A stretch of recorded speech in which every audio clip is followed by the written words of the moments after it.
Bonjour à nouveau. Oh, une belle équation dans laquelle on fleurit quelques fractions. Et on sait que les élèves adorent les fractions. Alors, ça paraît compliqué au départ, mais il se trouve qu'il y a une méthode assez simple pour arriver à se débarrasser de toutes ces fractions. En fait, on va suivre un principe qui est simple, c'est que si quelque chose égale autre chose, eh bien, le double de ce qu'on a ici sera égal au double de ce qu'on a, ou le triple aussi sera égal au triple de ce qu'on a. Et on va servir de ça en fait. On va repérer tous les dénominateurs qu'on a. Alors en fait, il y en a plusieurs, il y a 3, il y a 2 évidemment, mais également il y a un qui n'est pas écrit ici, et puis un qui n'était pas écrit non plus ici. Donc comme dénominateur, on a 3, 1 et 2. Et bien, ce qu'on va faire, c'est qu'on va prendre toute l'équation, et on va entièrement, c'est-à-dire chacun des termes qu'on a, et ces termes sont au nombre de 4, 1, 2, 3, 4, on va tous multiplier ces termes par le dénominateur commun qu'on aurait sur les fractions. On a 3, on a 1 et on a 2. Le dénominateur commun, c'est 3 fois 2, c'est 6. Voilà, 6 il est dans la table de 3, de 1 et de 2. En faisant ça, on est sûr que toutes les fractions vont pouvoir se simplifier et qu'en fait il va rester deux choses qui sont égales. Enfin, ce qui est à gauche et ce qui est à droite, mais dans lequel il n'y aura plus de fractions, comme vous allez le voir assez magnifiquement ici.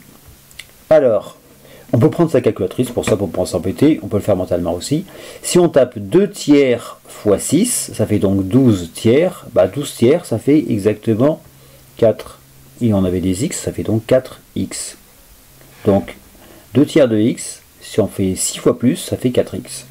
Ici, on a moins. 4 sur 1 c'est 4, 4 fois 6 ça fait 24. Hop, donc ne pas oublier de tout multiplier, pas seulement les termes qui avaient des fractions au départ, lui il faut aussi le multiplier.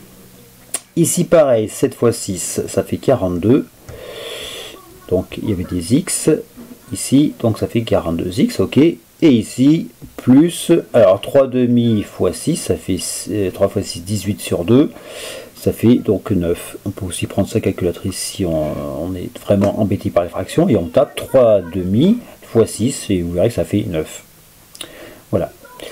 Donc on a une nouvelle équation dans laquelle, c'est bien, il n'y a plus une seule fraction, et on va donc la faire exactement comme d'habitude. Le égal, les x, il y en a plus de ce côté que de ce côté, donc on va les mettre de ce côté. 42x ne bouge pas, moins 24 qui est un absence x ne bouge pas, j'aurais écrit quand même plutôt sur la gauche, plus 9 devient moins 9, et enfin 4x devient moins 4x. Voilà, ce qui n'a pas changé n'a pas changé, ce qui a changé de côté a changé de signe. Ok, on réduit, ça nous fait de ce côté-là moins 24 et encore moins 9, ça fait donc moins 33. Voilà. Et de ce côté, on a 42x, on en enlève 4, il nous reste 38x. 38x. Voilà, on a fini l'étape 1. Hop, c'est validé, c'est un V comme validé ce machin.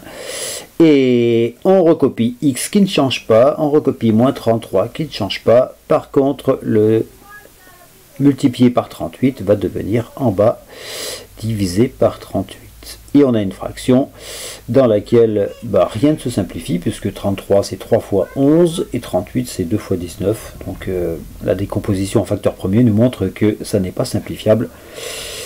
Une seule solution se présente à nous, donc, et c'est moins 33 38e. Hop, voilà.